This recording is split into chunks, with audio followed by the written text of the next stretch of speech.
সুপ্রিয় একাদশ শ্রেণীর শিক্ষার্থী, অনলাইন ক্লাসে তোমাদের সবাইকে আরো একবার স্বাগত জানাচ্ছি।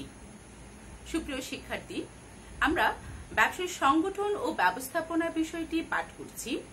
আমি আইনুন নাহার ব্যবসায় সংগঠন ও ব্যবস্থাপনা বিষয়ের প্রভাষক, Lakers public school and college, Rangamati. সুপ্রিয় শিক্ষার্থী, অনলাইন ক্লাসে তোমাদের সবাইকে আমার আন্তরিক শুভেচ্ছা। আশা করছি তোমরা সবাই সুস্থ আছো এবং নিরাপদে আছো। তোমরা যে যার যার নিজের বাসায় অবস্থান করে শ্রেণী কার্যক্রমে অন্তর্ভুক্ত হচ্ছ। আমিও তোমাদের সাথে শ্রেণী কার্যক্রমে অন্তর্ভুক্ত হয়েছি। আমি তোমাদের ব্যবসায় সংগঠন ও ব্যবস্থাপনা প্রথম পত্র, প্রথম অধ্যায়, ব্যবসায়ীর মৌলিক ধারণা, এই অধ্যায়টি নিয়ে আলোচনা করছি। এই অধ্যায়টি হতে আমরা এর আগের ক্লাসে ব্যবসা কি, মানব সভ্যতার সাথে সাথে ব্যবসায়ীর কিভাবে ক্রমবিকাশ ঘটেছিল সেই সম্পর্কে বিস্তারিত পড়েছি। সুপ্রিয় শিক্ষার্থী, আজ আমরা সেই পাঠের ধারাবাহিকতা হিসেবে আজ আমি তোমাদের ব্যবসায়ীর বৈশিষ্ট্যগুলো নিয়ে আলোচনা করব। একটা ব্যবসায়ীর যে কিছু মৌলিক বৈশিষ্ট্য থাকে, সেই বৈশিষ্ট্যগুলো নিয়ে আমি তোমাদের সাথে আলোচনা করব। মূল ক্লাসে চলে যাওয়ার আগে আমি তোমাদের সাথে কয়েকটা কথা বলিনি যে ব্যবসায় সংগঠন ও ব্যবস্থাপনা, ইংরেজিতে আমরা যাকে বলছি বিজনেস অর্গানাইজেশন অ্যান্ড ম্যানেজমেন্ট, ছোট্ট করে যাকে আমরা বলি বোম। তো এই বিষয়টা আসলে আমরা কেন পড়ছি? এই বিষয়টা পড়ার একটা তাত্ত্বিক বিষয়, এত তত্ত্ব কথা, এসব পড়ার কি সত্যি কোনো যৌক্তিকতা আছে? বিষয়টা হচ্ছে, আমরা এক কথায় যদি বলি তাহলে বলবো যে অবশ্যই প্রয়োজন আছে। আমরা আমাদের যে দেশ, আমাদের যে বাংলাদেশ, ছোট্ট বাংলাদেশ, এই ছোট্ট বাংলাদেশে আমরা এত বেশি মানুষ যে আমাদের দেশের সরকার, আমাদের দেশের যারা পৃষ্ঠপোষকতায় আছেন, তারা আমাদের এই বিশাল জনগোষ্ঠীর কর্মসংস্থান করতে রীতিমতো হিমশিম খেয়ে যাচ্ছে। সেই অবস্থায় কিন্তু আমরা যদি এক শ্রেণীর উদ্যোক্তা তৈরি করে ফেলতে পারি, তাহলে কিন্তু এই বিশাল মানুষের কর্মসংস্থানের যে হাহাকার, সেটা কিন্তু অনেকখানি লাঘব হবে। তাহলে উদ্যোক্তা শ্রেণী তৈরি করার জন্য এই ব্যবসায় সংগঠন ও ব্যবস্থাপনা বিষয়টা পাঠ করা অত্যন্ত জরুরি। কারণ আমি যদি তোমাকে বলে দিই যে তোমার সামনে একটা পিলার আছে, তোমার মনে করো তোমার চোখ বন্ধ, আমি তোমাকে বললাম যে তুমি হাঁটো, তুমি হাঁটবে, যতবারই হাঁটবে ততবারই কিন্তু তুমি হোঁচট খেয়ে পড়ে যাবে।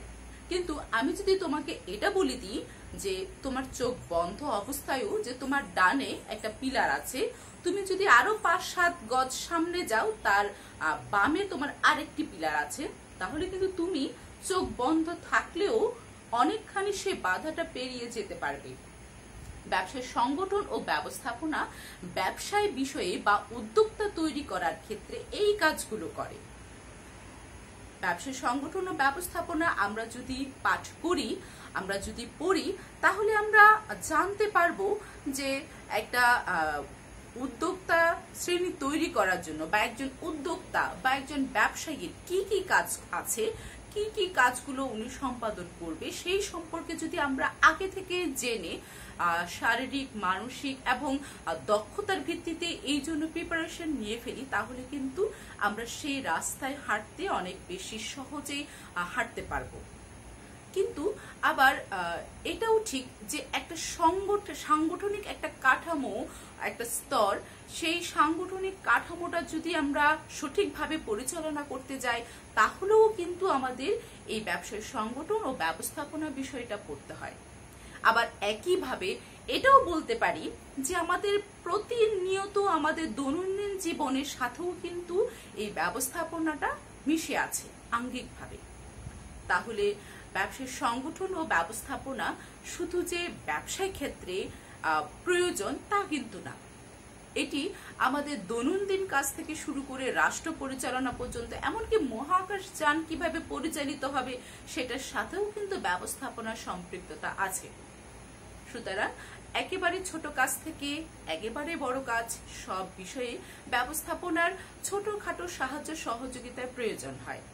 আমাদের ভিতরে যদি এই ছোটখাটো জ্ঞানগুলো অর্জিত হয় তাহলে কিন্তু আমরা খুব সহজেই এই পথটাতে, যে পথে অনেক বেশি কাটা ছড়ানো থাকে, তার উপরে আবার চোখটা বন্ধ থাকে, আমরা সেই পথে কিন্তু খুব সহজেই হাঁটতে পারবো।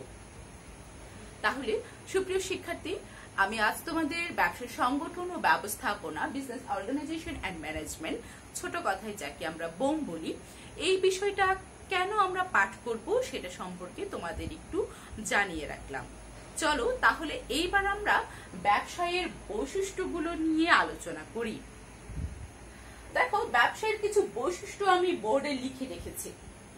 এই বৈশিষ্ট্য যেগুলো বলছি সেইগুলো পড়ার আগে আমরা ব্যবসা কাকে বলে সেই কথাটা আরেকবার মনে করার চেষ্টা করি। আমি এর আগের ক্লাসে তোমাদের ব্যবসা কি এবং ব্যবসায়ের উৎপত্তি বা ক্রমবিকাশ আমি তোমাদেরকে পাঠদান করেছিলাম। তো সেখান থেকে তোমাদের নিশ্চয়ই মনে আছে যে ব্যবসা কি। আমি বলেছিলাম যে যে কোনো বৈধ অর্থনৈতিক কর্মকাণ্ড, সেটা সামাজিক উপকারের জন্য হোক, যে কোনো অর্থনৈতিক বৈধ কর্মকাণ্ড যেটা মানুষের কল্যাণ সাধন করে, সেই রকম কার্যাবলীকে আমরা কি বলছি? ব্যবসা বলছি। দেখো, কয়েকটা বিষয় এখানে তোমরা একটু লক্ষ্য করো। বলছি কি? বৈধ অর্থনৈতিক কর্মকাণ্ড। তাহলে বৈধ হতে হবে, অর্থনৈতিক কর্মকাণ্ড হতে হবে এবং কাজ হতে হবে। আবার একই সাথে বলছি যে বৈধ অর্থনৈতিক কর্মকাণ্ড মানুষের কল্যাণ সাধনের উদ্দেশ্যে। যদি যেই কাজটা অর্থনৈতিক এবং কর্মকাণ্ড কিন্তু সেটা মানুষের উপকার সাধন করে না, সেই রকম কোনো কাজকে বা সেই রকম অর্থনৈতিক কোনো কর্মকাণ্ডকে আমরা ব্যবসা বলবো না। এই সকল বিষয়গুলি কিন্তু আমরা এই বৈশিষ্ট্যের মধ্যেই খুঁজে পাবো। চলো তাহলে আমরা দেখি প্রথম বৈশিষ্ট্যের মধ্যে কি আছে। প্রথম বৈশিষ্ট্য বলছে যে মুনাফা অর্জনের উদ্দেশ্য, অর্থাৎ ব্যবসা হতে হবে মুনাফা অর্জনের উদ্দেশ্যে। মুনাফা অর্জনের উদ্দেশ্য ছাড়া অন্য কোনো কারণে যদি আমরা ব্যবসায়িক কার্যক্রম পরিচালনা করি বা কোনো লেনদেন সম্পাদন করি, তাহলে সেটাকে কিন্তু আমরা ব্যবসা বলবো না। আমি আবার বলছি যে মুনাফা অর্জন মানে আমি যখন ব্যবসা করব, সেই ব্যবসায় আমার লাভ হোক ক্ষতি হোক, যে কোনো একটা কিছু থাকতে হবে। লাভ ক্ষতি ছাড়া যদি কোনো লেনদেন হয়, সেটাকে আমরা কিন্তু ব্যবসা বলবো না। মনে করি আমার মা অসুস্থ, আমি ওনাকে ওষুধ দিলাম খাওয়ার জন্য, আমি দিলাম, উনি নিলেন, তাহলে এটা কিন্তু লেনদেন। কিন্তু এই লেনদেনটার সাথে কিন্তু অর্থনৈতিক কোনো কর্মকাণ্ডের সম্পৃক্ততা নেই বা এখানে মুনাফা অর্জনেরও কিছু নেই। তাহলে সেই কর্মকাণ্ডটাকে আমরা কখনোই ব্যবসার বৈশিষ্ট্য বা এই কর্মকাণ্ডটা একটা ব্যবসায়িক বৈশিষ্ট্য, এই কথাটা বলতে পারবো না। তাহলে ব্যবসা বলতে আমরা বুঝবো কি? মুনাফা অর্জনের উদ্দেশ্য। আমাদের সেই কর্মকাণ্ডটাকে আমরা ব্যবসায়িক কর্মকাণ্ড বলবো যেখানে মুনাফা অর্জনের উদ্দেশ্য থাকবে। তারপর বলছে কি? আইনগত বৈধতা। অবশ্যই আইনগত বৈধতা থাকবে। অবৈধ কোনো কর্মকাণ্ড, অবৈধ কোনো আর্থিক কর্মকাণ্ড আমরা কখনোই ব্যবসা বলতে পারবো না।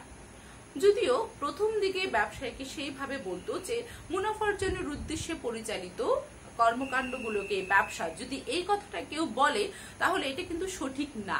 কারণ অবৈধ কর্মকাণ্ডের সাথেও কিন্তু আর্থিক লেনদেনটা থাকতে পারে, কিন্তু সেটাকে আমরা কখনোই ব্যবসা বলবো না। ব্যবসা হতে হলে অবশ্যই আইনের বৈধতা থাকতে হবে। মনে করি কেউ খারাপ কোনো কাজ উদ্দেশ্যে, মনে করি চোরাচালান করছে, চোরাচালানির মাধ্যমে সে কিন্তু চোরাচালানির কথাটা নিশ্চয়ই তোমরা বুঝো, মানে কোন দেশ থেকে চুরি করে এনে সেটা অন্য কারো কাছে বিক্রি করা, সেটাকে আমরা চোরাচালান বলছি। সেই রকম যদি কোনো কাজ কেউ সম্পাদন করে, এখানে একটু ভেবে দেখো, সে কিন্তু অর্থ উপার্জন করছে এবং আর্থিক লেনদেনও হচ্ছে। সে যেখান থেকে চুরি করে নিয়ে এসেছে সেখানেও কিন্তু তার ইচ্ছে ছিল, তার মূল উদ্দেশ্য হচ্ছে কিন্তু মুনাফা অর্জন করা। কিন্তু তারপরও আমরা এই কর্মকাণ্ডটাকে কখনোই ব্যবসায়িক কর্মকাণ্ড বলতে পারবো না। আমরা কখনোই এটাকে ব্যবসা বলতে পারবো না, কারণ ব্যবসা অবশ্যই আইনগত বৈধতা থাকবে। তারপর বলছে পুঁজির সংস্থান। পুঁজির সংস্থান। ব্যবসা করতে হলে অবশ্যই পুঁজি লাগবে। পুঁজির সংস্থান ছাড়া বা পুঁজি ছাড়া কখনোই ব্যবসায়ী কর্মকাণ্ড সম্পাদিত হতে পারে না। এক মালিকানা ব্যবসা থেকে শুরু করে যৌথ মূলধনী ব্যবসা, যত বৃহৎ কোম্পানি হোক না কেন বা যত ছোটই ব্যবসা হোক না কেন, পুঁজির কিন্তু প্রয়োজন আছে। সেটা 2000 হোক, 5000 হোক, 10 লক্ষ হোক, 10 কোটি হোক, যাই হবে হোক, তার সংখ্যা কিন্তু পুঁজির প্রয়োজন হবে। একটু আগে আমি যে তোমাদের একটু উদাহরণ দিয়েছিলাম যে চুরি করে এনে আরেকজনের কাছে বিক্রি করছে, এখানে কিন্তু তার কোনো পুঁজি নেই। সে চুরি করে আনছে, এতে কিন্তু তার কোনো আর্থিক পুঁজি এখানে সে ব্যয় করে নেই। সুতরাং এই কর্মকাণ্ডকে আমরা কোনোভাবেই ব্যবসা বলতে পারবো না। তারপর হচ্ছে লেনদেনের পৌনঃপুনিকতা। পৌনঃপুনিকতা মানে বারবার হওয়া, বারবার সংঘটিত হওয়া। লেনদেনের পৌনঃপুনিকতা অর্থাৎ লেনদেন শুধুমাত্র একবার হবে না, লেনদেন হতে হবে বারবার। এখন সেটা কিরকম? মনে করি আমরা বাজারে যখন কাপড় কিনি, সেই দোকানদার উনি কিন্তু বারবার কাপড় বিক্রি করেন। আমার কাছে, তোমার কাছে, তোমার ভাইয়ের কাছে, বোনের কাছে, আমার মার কাছে, আমার বাবার কাছে, আমাদের চারপাশে আমাদের যারা আছেন সবার কাছে, যার প্রয়োজন যে তার দোকানে যাবে তার কাছে সে বিক্রি করবে। তাহলে ওই দোকানদার কিন্তু বারবার লেনদেনের কাজে যুক্ত হচ্ছে। কিন্তু মনে করো আমি একটা জামা কিনে আনলাম, সেই জামাটা আমি যখন দোকানে থেকে কিনে নিয়ে এসেছি তখন আমার খুব ভালো লেগেছিল, খুব পছন্দ হয়েছে।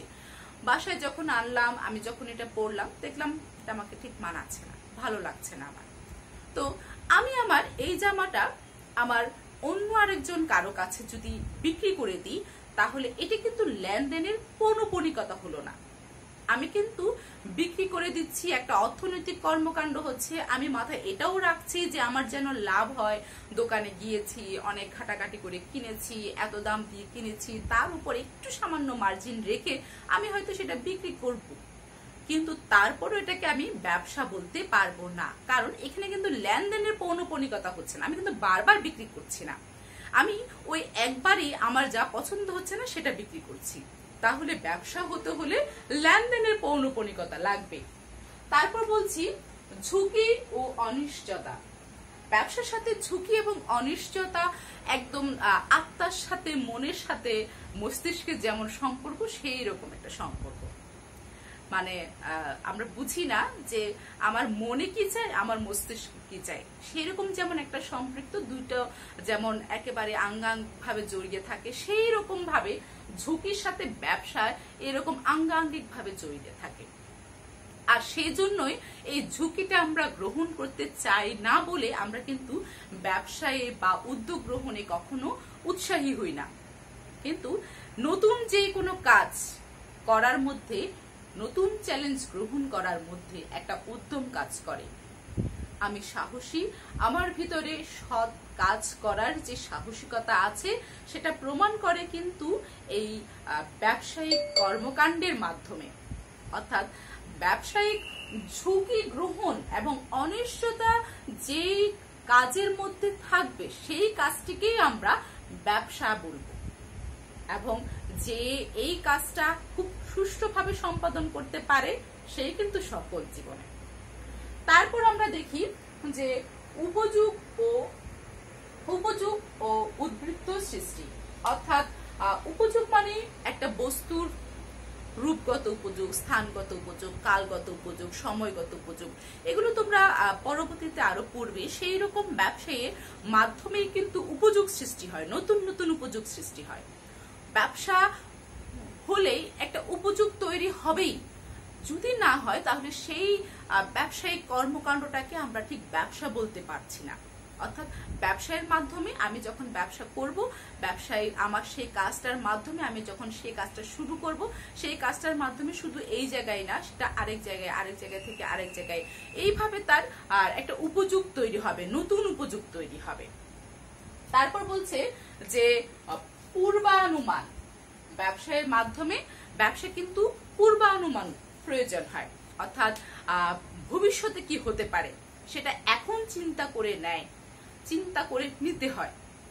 ব্যবসায়ীদেরকে বা ব্যবসার কাজই এরকম যে ভবিষ্যতে আমার কোন পণ্যটার প্রয়োজন হতে পারে, ভবিষ্যতে আমার কোন সমস্যাটা আসতে পারে, সেটার জন্য কিন্তু এখন থেকেই নিজেকে মানসিকভাবে প্রস্তুত করে ফেলতে হয়। ব্যবসায়ীরা কিন্তু ভবিষ্যতে কোন ঝুঁকিটা আসছে, কোন সমস্যাটা আসবে, কোন পণ্যের চাহিদা বৃদ্ধি পেতে পারে, কোন পণ্যের চাহিদা হ্রাস পেতে পারে, এই সবকিছু তারা কিন্তু পূর্বানুমান করতে পারে।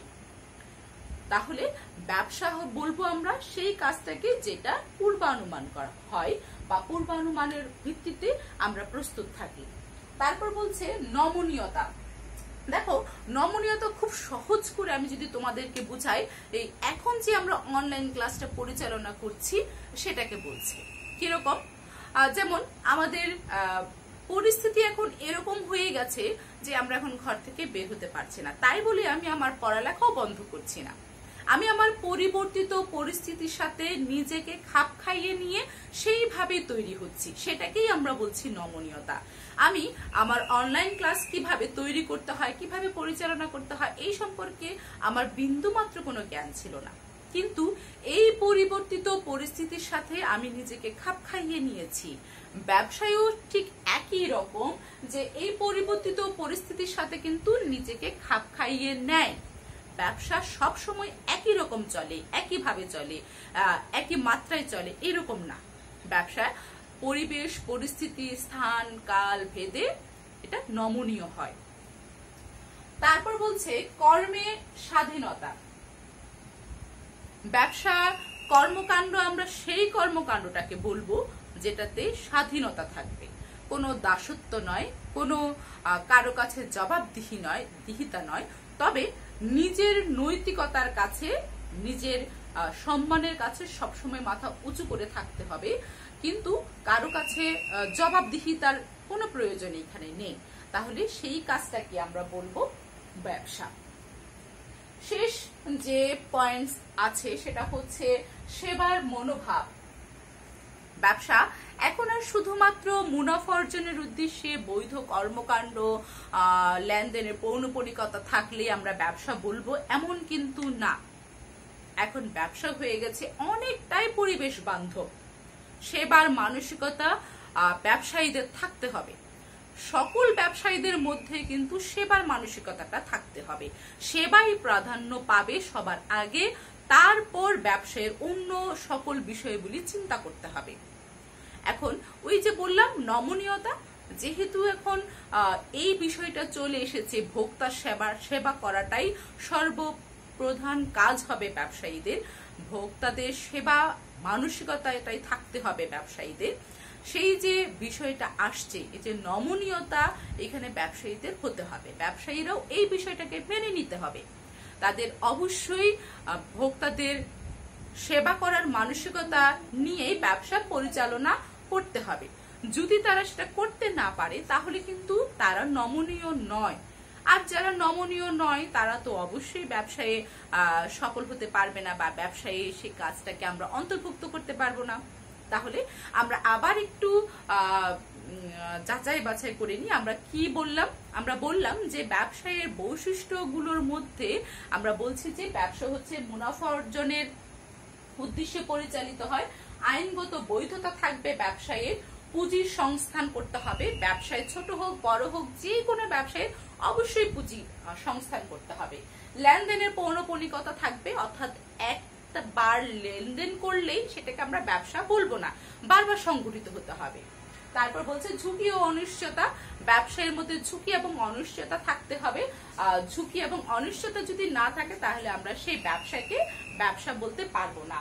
উপযোগ ও উদ্বৃত্ত সৃষ্টি, রূপগত, স্থানগত, কালগত, এইরকম উপযোগগুলো সৃষ্টি করতে হবে।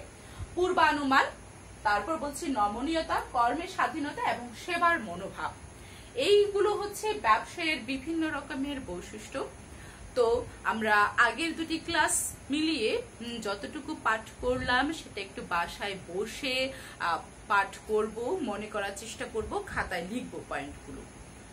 একটা কথা বলে রাখি, এটা হচ্ছে যে অল্প অল্প করে ময়লা পরিষ্কার করে ফেলে তার কিন্তু ময়লা বালতি কখনো ভর্তি হয় না। কিন্তু যে ময়লার ঝুড়িতে শুধু ময়লা ফেলতেই থাকে, তার ময়লার ঝুড়ি কিন্তু খুব দ্রুতই ভর্তি হয়ে যায়। তো তোমরাও যদি তোমাদের পাঠগুলো অল্প অল্প করে, আমি যেমন অল্প অল্প করে তোমাদের প্রতিদিন পাঠদান করছি, সেই বিষয়গুলো যদি তোমরা অল্প অল্প করে পড়ে নাও, তাহলে কিন্তু তোমাদের পরবর্তীতে অনেক বিশাল পড়া জমে যাবে না। সুপ্রিয় শিক্ষার্থী, আশা করছি আমার এই ছোট্ট অনুরোধটুকু তোমরা রাখবে। তোমরা প্রতিদিনের পড়া প্রতিদিন শেষ করে ফেলবে। আমি যে পয়েন্টসগুলো বললাম সেগুলো খাতায় 3 থেকে 5 বার যদি লিখো, তোমার মাথায় এমনিতে সেটা বসে যাবে। আর এইখান থেকে যদি কোনো একটা টপিকস তুমি না বুঝো, কোনো একটা পয়েন্টস তুমি যদি না বুঝো, আমাকে জিজ্ঞেস করতে পারো, আমার কমেন্ট বক্সে তোমরা সেটা জানাবে। আমি অবশ্যই তার পরবর্তী ক্লাসে হবে না, সব একসাথে জমা করে একদিন আর একটা ক্লাস নিয়ে নেব, তাহলে সবার সব সমস্যার সমাধান হয়ে যাবে। সবাইকে অনেক অনেক শুভেচ্ছা। পরবর্তী ক্লাসে আবার দেখা হবে। সবাই ভালো থাকবে, সুস্থ থাকবে। ধন্যবাদ সবাইকে।